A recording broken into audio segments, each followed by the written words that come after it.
Sometimes the best stories in golf aren't found on tour. You'll find them at the back of the range. And here's your host, Ben Adelberg. Thank you again for joining me here at the back of the range. I'm your host, Ben Adelberg. This is episode 17. So I mentioned in previous episodes that I'm going to do some giveaways, and, well, we're going to do one now. So, just in case you missed it, Titleist is going to start selling their new AVX golf ball nationwide, and I would imagine worldwide. And I got a sleeve, and I'm going to give it to you. So I'm going to give a sleeve of AVXs and a Back of the Range Golf Podcast towel to, all you need to do is message me in some way. Instagram, email, Twitter, Facebook. Let me know what you think of the podcast. I'll select someone at random, and I'll send you a free sleeve of Titleist AVXs and a towel. I know it's not much, but hey, it's something. Congrats to the U.S. team that absolutely crushed the GB&I team in the Concession Cup in Bradenton, Florida this past weekend. The Concession Cup is a Ryder Cup style competition between the best mid-ams and senior amateurs in the world. Will we have one of the victorious USA team members on the podcast soon? Yeah, you never know. That just might happen. Before we get to this week's guest, just another reminder that if you're sharing the podcast, leaving reviews, you're my favorite person in the world. If you're not, let's get on it. Through Apple Podcasts, Spotify, anywhere that you listen to the podcast, share it, leave a review. It is extremely, extremely helpful. Remember, we are on Instagram. Check us out, the Back of the Range Podcast, the website, thebackoftherange.com. That's where you can find all the episodes, all the information about the podcast. And remember, email me, send me a message for the giveaway. My email address is ben@thebackoftherange.com. For this week's episode, we are going across the pond for the first time. Our guest this week is Douglas Waugh. He is from Edinburgh, Scotland. I was fortunate enough to play in the Eden tournament in St. Andrews a couple times. Last time I was there was 2016. I was super lucky to advance to match play, made it to the round of 16, and that's where Doug comes in. So we had a good match. He beat me on the 18th hole, but still a pretty solid showing in the tournament. I was okay with it, and off to the bar I went. Well, about 4 or 5 hours later, I'm in the Jigger Inn, which is the bar right next to the 17th hole on the road hole of the old course. And who do I bump into? Douglas Waugh. Well, after a few beers and maybe some whiskeys and a bunch of laughs later, we've kept in touch. Thought it'd be fun to kind of catch up with him on the podcast. Doug talks about his club, Baberton, in Edinburgh. He's won several club championships there. We talked about a lot of things, golf in the UK, the Open Championships that he's been to, courses that he's played, and, of course, the Ryder Cup. So, Doug, I appreciate you taking the time to catch up with us here at the Back of the Range.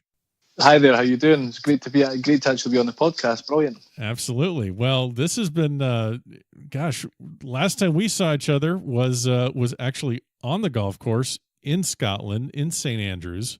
That's right. First place we met. So this was at the Eden tournament. I have a pretty vague recollection. I know we ended up in the Jigger Inn drinking after our match.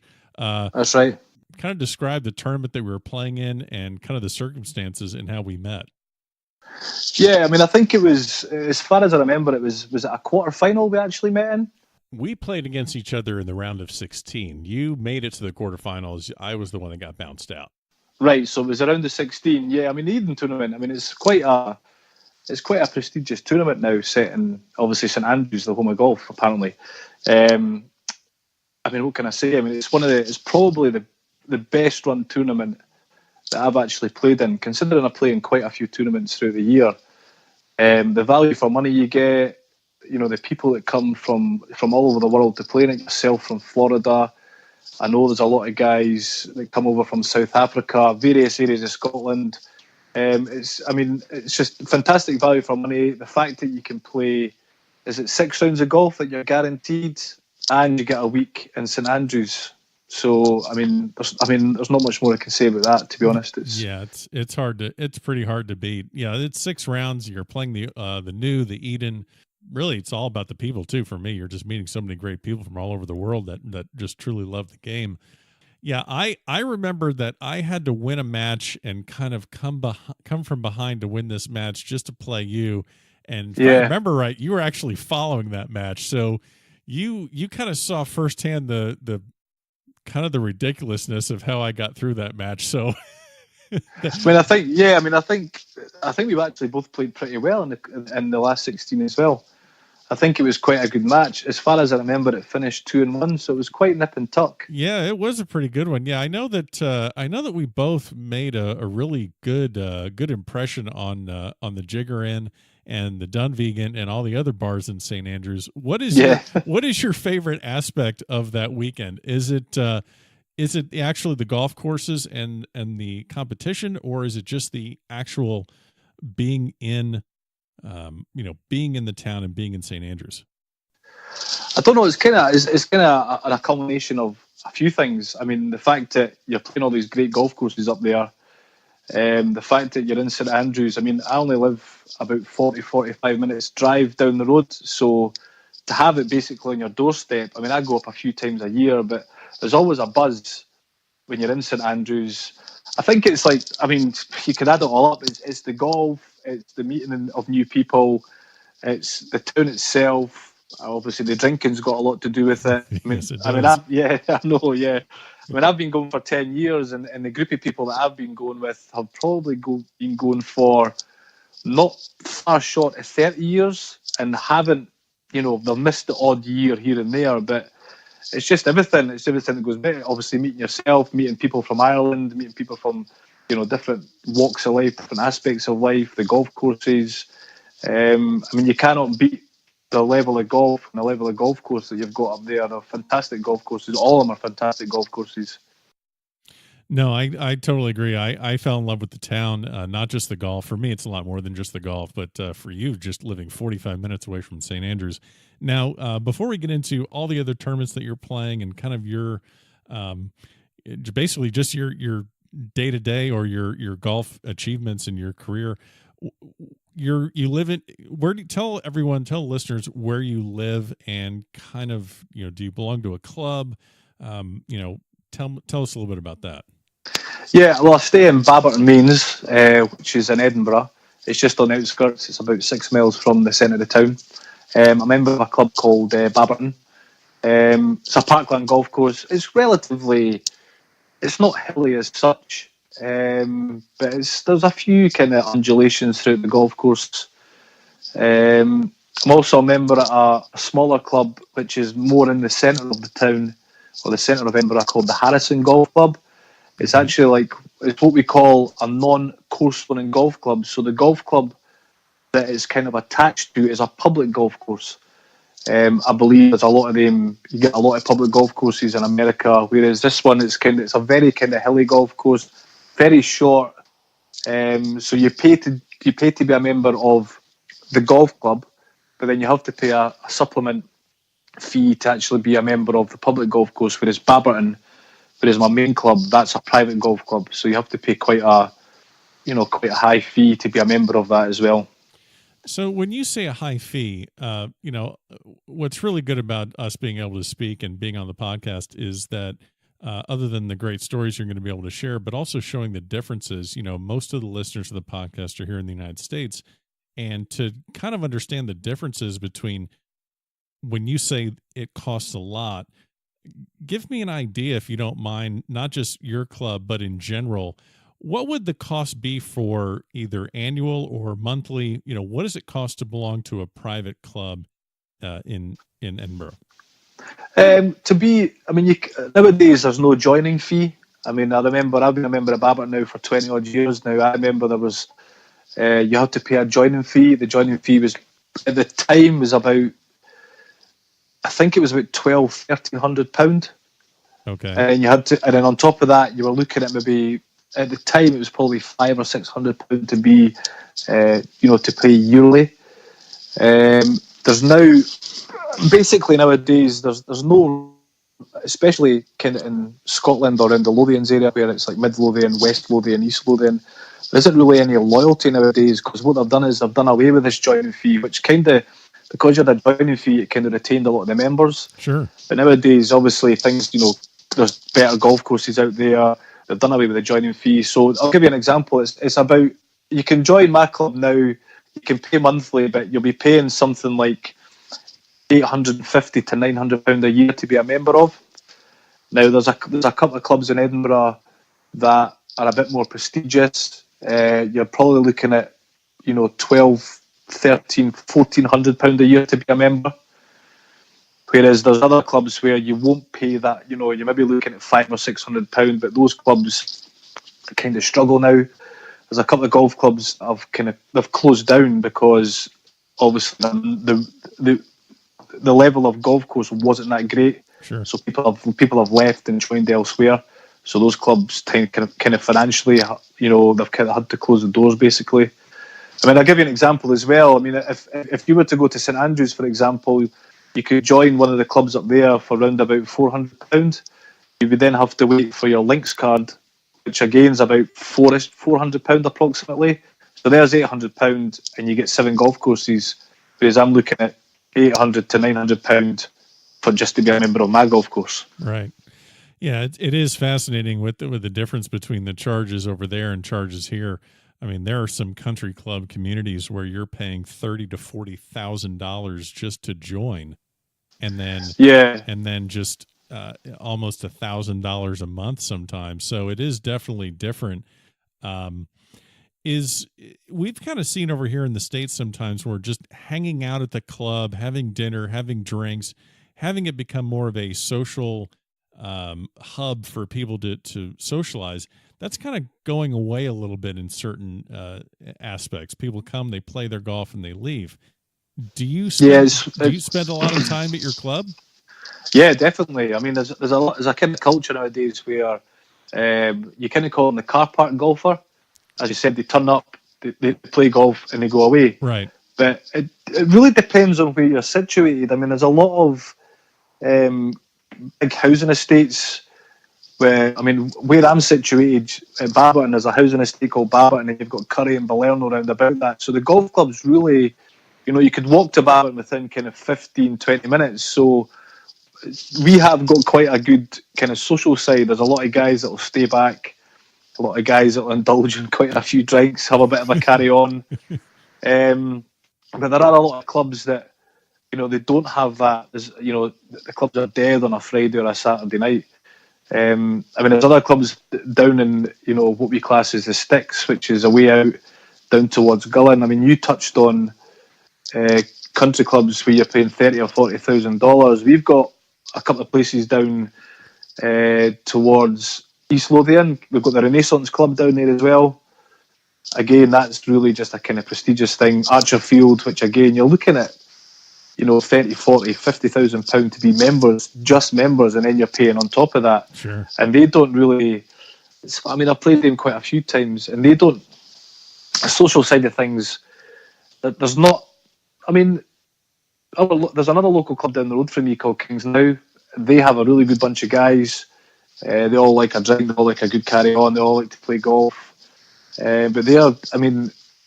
Again, they could be. In the winter time over here, places are dead.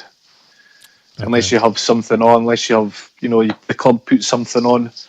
A lot of places are dead because of the weather over here isn't exactly brilliant in the winter, shall we say. Yeah, it's not conducive to getting out there and playing. So, yeah, I could totally see that. But I certainly, I spend a lot of time at the golf club, especially in the summertime. As I said, socially, it's quite good socially for, a few drinks here and there, definitely. So we have shared some stories about your experiences at your club, and you just have alluded to the fact that a couple adult beverages are definitely encouraged at your club. Can you think of a story off the top of your head about one night maybe when things got a little bit out of hand? Do you know what? I could think of a few that maybe not quite appropriate for the podcast. There's a few of us that kind of every year we've got. I don't know how it kind of works in the States, but you have a lounge obviously, and you have like a golfer's bar. We call it the Dirty Bar. Yeah, because it used to be called the Dirty Bar in our old golf club because we actually built a brand new golf club about 5 or 6 years ago. So. It's called the Golfer's Bar now, but we call it the Dirty Bar still. And there's always a few of us that meet up every Christmas. We've done it for maybe 15 years, maybe 20 of us that meet up Christmas time. And, we all have again, the Scottish thing, we all have a drink and a carry on. And one of my mates who isn't very good with timekeeping, he's slightly better now he's married with a kid.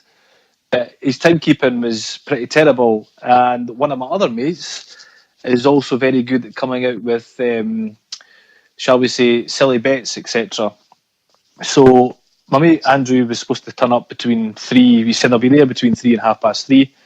And my other mate Davey turned in and said, if Andy's here between 3 and 3:30, I will streak naked down the first hole. And I think, if I remember right, I think Andrew turned up about 3:10. So Davey decided to march down to the locker room, take everything off to his socks, stick on his golf shoes, and a Santa hat. And where was the Santa hat positioned? The Santa hat was positioned on his head. Oh, that's unfortunate. Exactly. So I think his last words before leaving to do his rundown. It's only about a 300-yard par 4. Uh-huh. It's kind of downhill, and you've got to come back uphill. He said, "Don't tell anyone." so I was, apart from the 20 people that were in the dirty bar, I said, "That's fine. Won't bother telling anybody." But by the time I'd got upstairs, it kind of learned through the kind of scenario. It's Christmas time, so there was about another 15 to 20 people in the lounge having Christmas. It was like the last Sunday before Christmas. Oh no! So there were people in having Christmas meals, and before we could get out on the balcony to check what was happening, the 20 people that were in having their meal, the 15 people in having their meal, were now standing at the windows, watching my mate run naked down this first hole. And thankfully, they found it funny. But I've still got video evidence, so I'll probably show you it in August in St Andrews, because it's still, I still laugh at it. Oh yeah. I mean that's probably appropriate enough. I mean, there's some stuff that's happened at Baberton that. Well, you guys always have that one idiot that always streaks naked at the Open Championship, so it's not like this is any stranger for you guys. This is nothing out of the norm for you guys over in the UK. So I don't know why anyone would be bothered by this. No, nobody was bothered about it. I mean, Baberton have a history of having more than one idiot, though. Thankfully, one of them's, I wouldn't say thankfully because he's a nice guy, but he's left to join another golf club. But most of the stories would have been about him, but those stories are like a different level. They're just, I'll maybe tell you a couple in August. Nice. No, I look forward to that. So besides the occasional nudist hijinks at your club, you mentioned that you play other tournaments. Is there a big amateur golf scene in Edinburgh for a lot of? Is it highly competitive? Other than Eden, I don't know what else there is to play in. Do you have kind of a full amateur schedule that you can basically set for yourself? Yeah, I mean, there's loads of tournaments in Edinburgh. It's generally called the Lothians, but you have Mid Lothian, which is generally Edinburgh City. You would have East Lothian and West Lothian. East Lothian, it's like Gullen, Muirfield, Archerfield, Renaissance. West Lothian's out towards more towards Glasgow, but it's quite a big catchment area. And every year there's an Order of Merit circuit. There's other various tournaments that we play in. There's also the Scottish scene as well. The SGU, Scottish Golf Union. There's a big we play a lot of golf tournaments all over Scotland.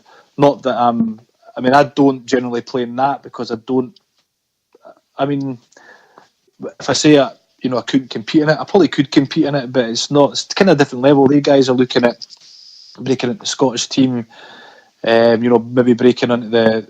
Some of them are actually looking at Walker Cup as well. So. Oh wow! Okay, I mean, so I'm not that kind of. I'm happy playing my kind of Lothians Order of Merit. It's pretty competitive. Some pretty good golfers.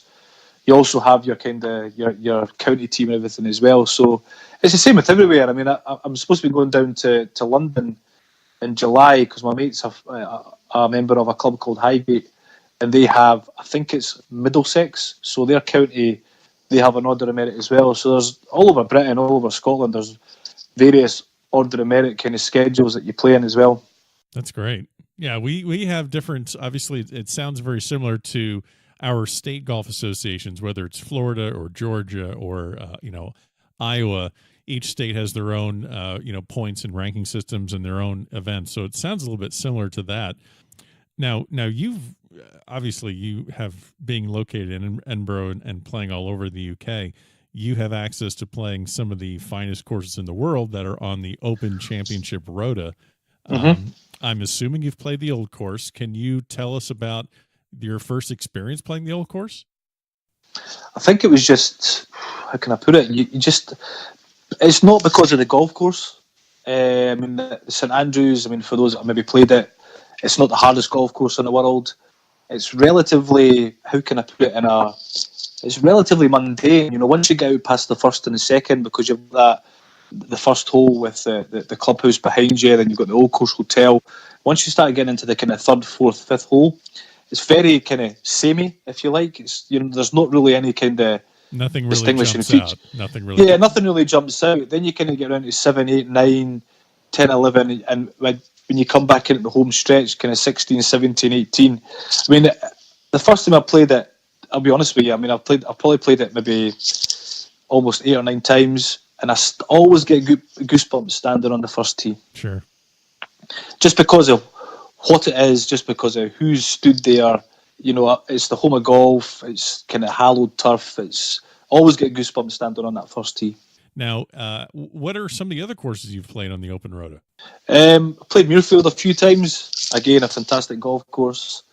I think I played it, if I remember right, I played it the year they had the Open up here last time, which was 2012. Sorry, was it 2012? Well, I think it was Mickelson is it 13 or whatever? Sorry, 2000. Yeah, when Mickelson won it. Okay. I get a chance to play it with the bank every year because I work for a finance company. So we can go down there and play it in June. And I have never seen a golf course set up as hard as this. If you hit 5 yards off the fairway, you may as well just reload because the rough was so heavy at the time. Lost ball. It was just, I mean, Muirfield's a fantastic track. Carnoustie as well. Played Carnoustie. Carnoustie's probably, in my opinion, the hardest golf course on the Open Rota. Okay. Very tough, very long, especially when you play it off the back ped. I played it in the Scottish Amateur a number of years ago. Thankfully, we got it in quite benign conditions, but when it blows a gale up there, I think it would be a pretty tough golf course. One of the stories I had from my friends up there, the gentleman who's actually he runs the Stephen Gallagher Foundation up here. He played Scottish Amateur there back in the early 90s, and he said the last time when he played the first and second holes, he was hitting driver 3-wood into the first, couldn't reach a hole. Now when we played it a few years ago, you were hitting driver wedge into it, and he said the second hole off the back pegs, you couldn't reach a fairway. And when we played it, we were probably hitting driver 4-iron, driver 5-iron into it. And he said you couldn't reach a fairway because the wind was that difficult with the wind. So yeah, I mean, Muirfield, I mean, what else have I played? St Andrews, Carnoustie. I know Kings Barnes isn't on this open circuit, but again, that's a fantastic track. I'm trying to make a trip over to Kings Barnes this August, and I got to play the Castle course last time I was there. I love the Castle course. The Castle course is very. Do you know what it reminds me of? And I've never played it. It's only because I've seen it on television. Is Whistling Straits? Yes, you're 100% right. It definitely does not have a old school feel to it. You could tell it's relatively new, but it was just a lot of fun. It was. I wouldn't say it's just like it's definitely not a historic golf course, but it was, every hole just seemed to have some sort of a unique feature to it, and it was fun. And but no, I completely agree. I've played Whistling Straits. I've been there, so you're 100% correct. There is definitely a close similarity to the both of those. But a lot of people don't. I mean, it's one of those golf courses where you love or you hate, and a lot of people don't like it because it's quite. You know, the greens are very, very up and down. It's almost how we would maybe class it as a Mickey Mouse golf course. Yeah. It's just a bit silly. Yeah. But no, I play it probably once a year, and I always love it. It doesn't matter the conditions because it's testing. Yes, but it's good fun. It's good fun. Yeah, there's some courses you go for the history and for the architectural purity of it, and this isn't one of them. You just go and just go have fun. Just go and enjoy it, hit a golf ball, see what happens. Yeah, pretty much. So I mean, that's what I do anyway. Yeah, well, I mean, if you're not doing that, then I don't know. Okay, so one of the best courses that we haven't gotten to yet that you mentioned that you have played is Royal Birkdale. Now you've played it. Tell me do you think that's one of the best courses on the Rota? Yeah, definitely. I mean, I would just say that it was probably the best course. Probably the best course I've played. I mean, I've played quite a few of them, but just enjoyed it. Just enjoyed the whole experience. It was something that I'd won through my local club. There was like a scratch and a handicap prize to go down there, and it was a couple of days down in Southport, which is just outside. You get driven down to play Birkdale, so the whole experience. But in terms of the actual golf course, fantastic golf course, absolutely fantastic golf course, and there's a lot of them out there as well.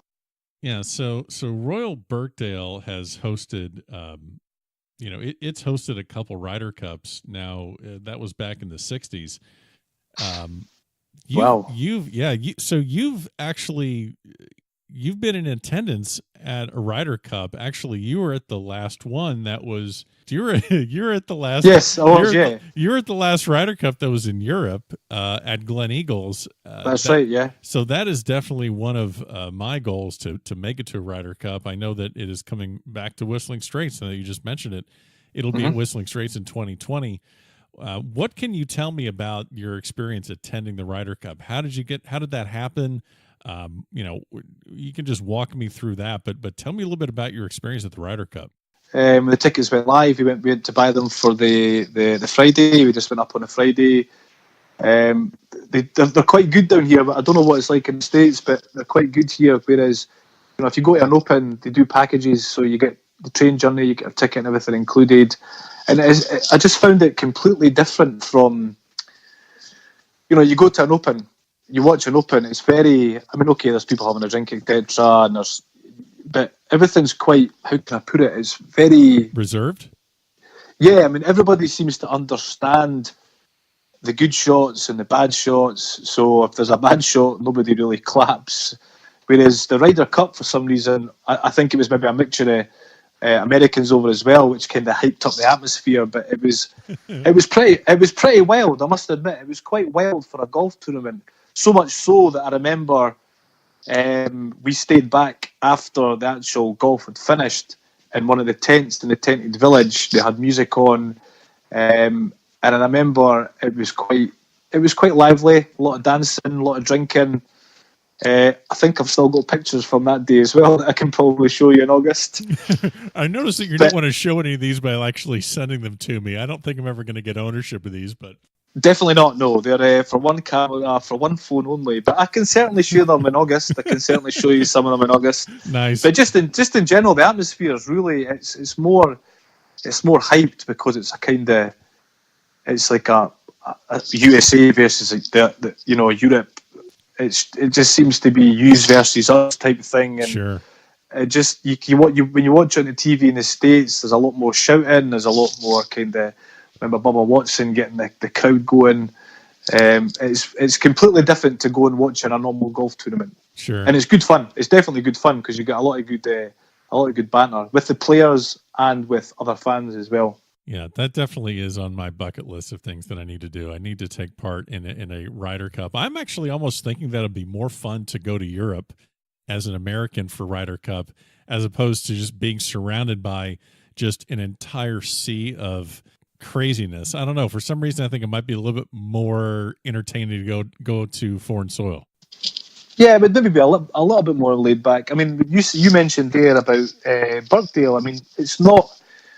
That must have been the last time it was ever held on a links golf course, because generally they don't have the Ryder Cup in Europe on links anymore. Whistling Straits in the States is probably as close as you'll get to the Ryder Cup being held on a links course, because over here, I don't think, I'll be brutally honest, I don't think it would be I mean, you've not won in Europe for how many years now? I can't remember. Quite a long time. Oh, we're getting there. We're let's see. The last time we won in Europe was in, I believe, '93 at the Belfry when Okay. actually when Watson was captain for the first time, and then he was captain for the second time when you were there at Glen Eagles, and then that of course was the debacle in the press conference with Mickelson and that whole thing. Yep. So yeah, but no, See, we have not won in Europe in a long time. See, I think if you make it more of a contest now, so over here we have it on golf courses that are kind of, they're Similar to the maybe States. yeah, definitely kind of an American design golf course. So it becomes a bit more competitive. Whereas if you were to come over here, personally, if you were to come over here, the Americans to come over here and play it on a links golf course, it would just be kind of tit for tat. Europe always win here, you guys win in the States all the time, and then every now and again you'll get a role reversal like Medina or you guys winning over here. So that's why, it's in Paris this year. Is it next year? This year's Paris. Yeah, I think this year's Paris. Yeah. Again, it's very kind of it's a very American looking golf course, the same as what Glen Eagles, the PGA Centenary, is a very American looking golf course. It just makes it more competitive. It's good fun. Yeah. It's good fun. No, it's definitely a bucket list. Definitely something that should be on your bucket list. Yep. Ryder Cup is definitely on the bucket list. I need to get to one of those. Now, you're actually getting ready to travel tomorrow, I believe, to go to Portugal to play some golf. Where else in Europe have you played? Not too many places. I've been in the south of Spain quite a few times. Flying out to Portugal tomorrow for a few days, warm weather training if you like. I've been out to Portugal a couple of times. I've been in Bermuda. Played 3 of the golf courses that were in Bermuda a few years ago. I'm just trying to think where else I've actually played golf. That's probably about it. Because a lot of, we go away kind of winter time, this time of year, most years, and we kind of, you can go to Turkey. There's a lot of good golf courses in Turkey this time of year, and it's warm. But everybody kind of generally goes to south of Spain, Portugal, so we just kind of keep going there all the time because you're always kind of guaranteed good weather. But I was in Bermuda a few years ago for my mate's wedding, so I played a few golf courses over there, which were different, totally different grass, the nap on the green and everything. It was different, and the heat as well. The heat was something I struggled to get used to, I must admit. Yeah, well, you just mentioned something that we hit on as far as the grass. It's completely different from South Florida, at least, to what I experienced in Scotland. We have pretty much Bermuda, thick, rough, soft, spongy fairways, and it's definitely a bit of a culture shock when you go over to Scotland, where really everything is very firm ground. There's really not thick rough unless you're just in the gorse and just well off the fairway. What advice do you have for people in America that want to go to Scotland or go to the UK on a golf trip? What advice do you have for them to prepare to get the most fun out of playing off of these different terrains, different grasses, and different courses? Especially links. Links, it's the tight lies and everything, so you've got to hit the ball pretty clean. It's got to be, yourself, ball first. But the links golf is completely different from some of the parkland courses. There's quite a few courses that will have pretty thick rough. They're not. How can I put it? You get soft fairways. Maybe I wouldn't say they were spongy, but they're certainly soft. The rough's completely different compared to what you get on a links golf course. It can be very, how we would put it, tuggy. So, the ball will sit down in this rough. If it's wet, it's even worse. Yeah. And you're only talking, a few yards off the fairway. But the thing I noticed that was completely different was, the fringe around the greens. Yes. I found over here you can kind of bump the ball into the fringe, run onto the green. But when I was in Bermuda, that if you try and bump the ball into the fringe, it either stays where it is or it actually bounces back towards you. You can't bump it up; it just kind of digs and sticks. Yeah, it just kind of digs. Whereas here you can play the kind of bump. Even around the parkland golf courses around here, you can play little bump and run shots when you're off the green. Whereas most of it in the States, I found anyway, that you have to fly within just about. So let me ask you this question. We have a lot of listeners here in the United States that probably will be making some sort of a trip to Scotland at some point to play golf. What are some of the courses that they should play? Obviously St. Andrews, but what are some of the other courses? What are some of the sites that they should take part in? Yeah, well, I mean that's kind of given. You know, you've got St Andrews, certainly Carnoustie. Go up towards Aberdeen. You've got up in Aberdeen. You've got the Trump course, which a lot of people will say is the best course in Scotland. You go up towards Inverness, towards kind of Nairn. You've got Castle Stewart up there. Then you can go out towards the Ayrshire coast. With Troon, Turnberry, all these golf courses out there. There's a lot of good golf courses round about kind of, the Central Belt. Glasgow Gales would be another golf course to kind of play. Your Kings Barns. Even if you go up to kind of, you were talking about playing the Castle course earlier on. Even at the St Andrews Bay, which is the Torrance and the Devlin, another couple of good golf courses. I'm just actually trying to think. Everything. You generally you go up the coast. Montrose, very good golf course. That'd be on the way up towards Aberdeen. You can go out towards Loch Lomond as well. Sure. Yeah. There's so many places you could come over here, and there's so many good golf courses. You can even go up towards Inverness. I could keep naming them. Places like Botegarton. You've got Granton-on-Spey. These are kind of inland golf courses. There is loads, and the best way to probably do it is if top 100 golf courses in Scotland, top 100 golf courses in Britain, and you can actually categorise, because sometimes we go on golf trips, we'll actually look up this kind of stuff, things that golf courses that you wouldn't actually think existed were any good. They turn out to be what they'll call hidden gems, the brilliant little golf courses. You can actually categorise a lot of areas now on the web to certain areas of Scotland. But I mean, you could go on all night about the golf courses that you can play over here. There's hundreds. There's hundreds. Now, over here in the States, lots of the best golf courses are private, and to get onto them is just very, very difficult. Is that the same over there, or can you just hop in the car and make a 3-4 day road trip and hit some of the courses that are on that list? Yes.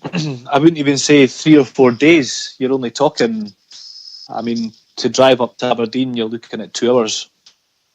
But if you wanted to make just a 3 or 4 day road trip and just travel all over the place, you could just hit all. Oh yeah, of course. Yeah, all you have to do is pretty simple: phone up, book a time, pay your money, on you go. There's only so many. I'm just trying to kind of rack my brain as to the only golf course I can think that you cannot turn up and play would be Muirfield, or maybe Renaissance. But every other golf course. You're looking at kind of your more prestigious golf clubs. Even St Andrews, you put your name into the ballot, you can get yourself a time, you play. Yeah. If you go out towards Troon, I think Troon's maybe another one that you can't kind of rock up and play. You've kind of got to organise it well in advance, but even then it's pretty difficult. But the majority of golf courses here, phone up a week in advance, a couple of weeks in advance, £30-40 to play. Other golf courses can be a few £100, but there's no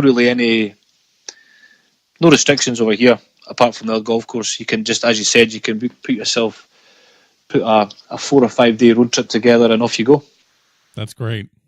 Before I let you go, so let me ask you this question. As far as the Ryder Cup coming up in Paris, we have the cup, we're bringing it over, we want to bring it back. Give me an argument as to why Europe is going to take the Ryder Cup from us.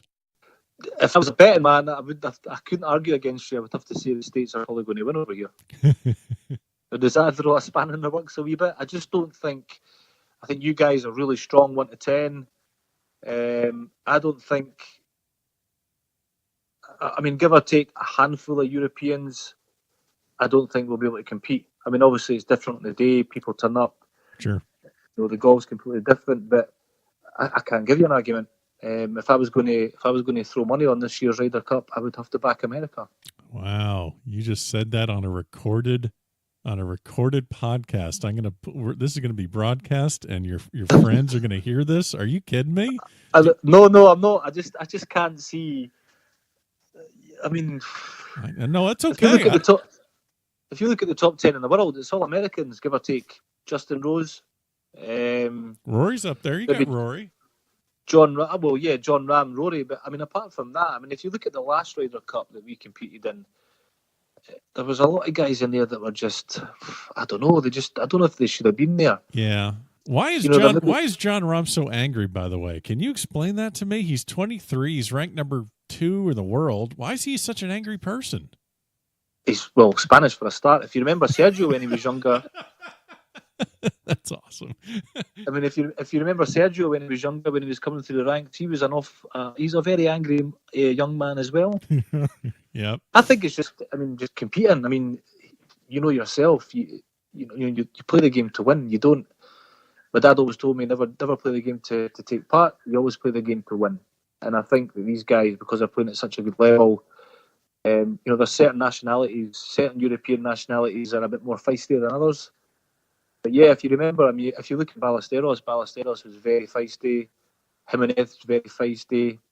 Garcia, as I said, when he was younger, he was really feisty. So I'd probably expect to see that in John Rahm, yeah. Oh, yeah.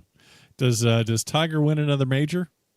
If he keeps going the way he's going, I'll say yes. Yeah. Now, I did say, with everything that was going on in the last couple of years, I didn't think he would win another tournament. I hold my hands up. I like the guy. I think he's brilliant for golf. He's amazing to watch. You can just, you're watching the TV, he just brings in the crowds. So from what I've seen lately, I think he'll win another tournament. Will he win another major? Yeah, I'd say I'll go with yes. I think he'll win another major. So you've attended the Open Championship several times. Did you ever follow Tiger when you were there? Yeah, I followed him at Muirfield, followed him at Carnoustie, followed him at St Andrews. Always get an opportunity to go watch the guy, definitely. He hits the ball differently. I mean, the last time at Muirfield, he wasn't playing that well, but, what seen him in St Andrews when he was on his A game, it's just hits the ball differently, the ball flies differently, it's just a different class to watch. I mean, compared to some professionals out there, I didn't want to name any names, but... So he's even hitting it differently than the other pros. Yeah, I mean, I've watched some professional golfers and thought, how the hell does he get that round? I mean, how is he making the money that he's making?